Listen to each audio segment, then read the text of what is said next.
বেরো শালার পেস্ট বেরোস না কেন? জীবনটা বেদনা যায়, থালা বাসন দেওয়া পাউডার দিয়ে ব্রাশ করে নি। বউটা গেছে বাপের বাড়ি, দেখি ফ্রিজে কিছু আছে কিনা খাওয়ার মতো। একই একটা কেক ছাড়া তো কিছুই নাই, যাই গিয়ে ভাত রান্না করি। আরে চালও তো নাই, শালার চম্পা সবকিছু শেষ করেই তারপর বাপের বাড়ি গেছে। এখন ধান থেকে চাল বের করে তারপরেই রান্না করতে হবে।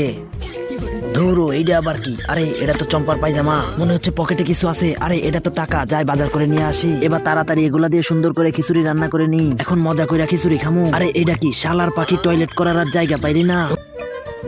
দেখছো চম্পা কেমন ডিজিটাল উপায়ে মরিচ বাঁচতেছি? হ্যাঁ, তুমি তো একজন লিজেন্ড ব্যক্তি, তুমি তো সব পারো। রাজুকে একটা সিগন্যাল পাঠিয়ে দিই। আরে এটা কি? এটা তো মুকলেজের সিগন্যাল। রাজু টাটকা মদান শিখাইলে হয়। দাঁড়া মুকলে যাইতাছি। চম্পাকে এখন ঝাল মেশানো শরবত খাওয়াবো।